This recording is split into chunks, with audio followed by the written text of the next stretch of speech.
What's going on, guys? We're here in the warehouse for another 240 video, or at least part of the day is going to be 240, and then we're going over to the rental property to finish up a few things. So, what's going on with the 240? The 240 is far from being done. However, it's getting there.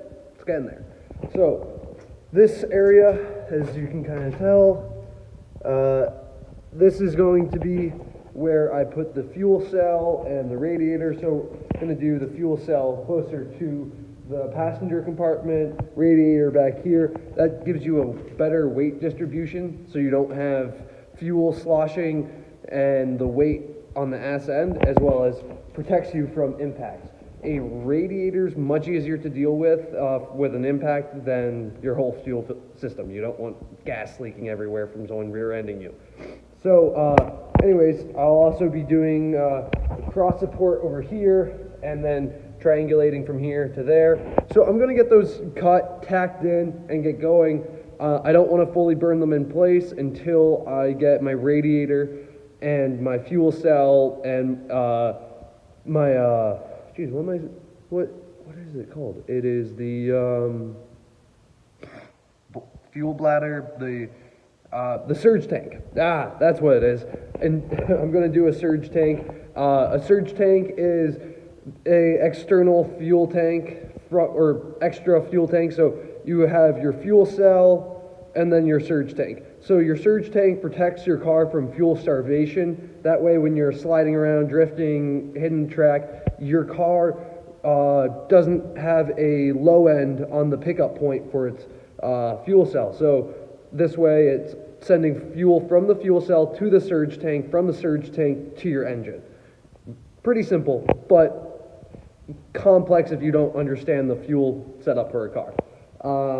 I still have to learn a little bit more about the 2JZ. I'm not sure if I'm doing a return setup on the fuel or if I'm doing returnless. On my LS, I did a returnless, so I don't know. We'll see. It's my first full motor swap with a Japanese motor, so this is going to be interesting. It's a lot more complicated, but I think it's going to be a lot more worthwhile. So anyways, besides getting this crossbar tacked in, I've been working on the stitch welding, or seam welding.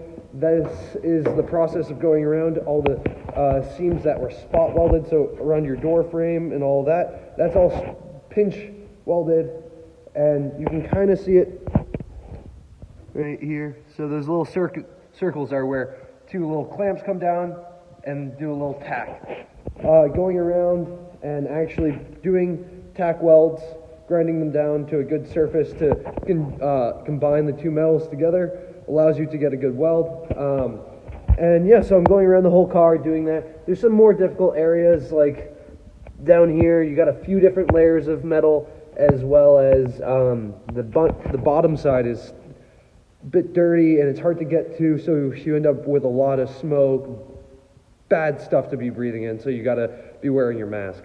And then once the whole inside of the car and the door seams and all that are welded up, I'm going to be moving back to the front. I've already built somewhat of a tube chassis.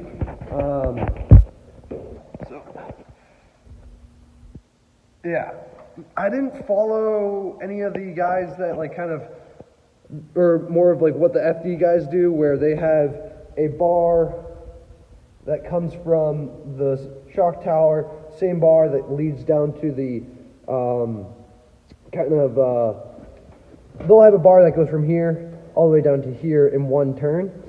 I kind of built it in a way that resembled the stock front end that I cut out. So I have a runner that goes across the top and around with a triangulated front portion bar and triangulation onto the chassis. So from my thinking and process, this should be rigid and great. I have a few more areas I need to address with it and add some supports, perhaps some gussets. But this gives me a pretty good mounting point for all my fenders and everything like that, except my headlights. I can't get the motors on there. So I know there's a relocation kit, like a For anyone that's done a setup like this, they probably have it. However, I'm not sure if I want to run it or if I just want to make two little mounting tabs for my headlights. So that we kind of have a closed position like this, and then like have a upwards. And I'm going to be changing out the lenses, or lights rather.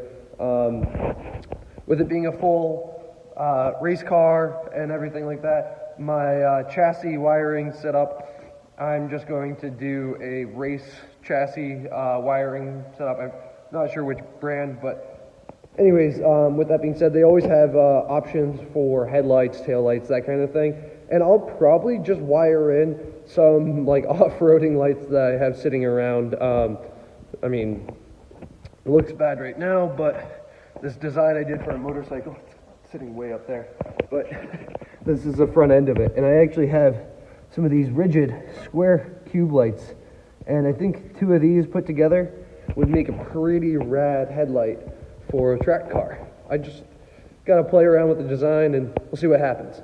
So anyways guys, jumping around a little bit today, doing a lot of random shit on the car, and then heading over to my rental property to hopefully get the appliances installed. So let's just get moving with this, and thanks for watching. I hope you've been enjoying the other videos. If you haven't, go back, watch them, hit that subscribe button and like. So thanks for watching. See you guys.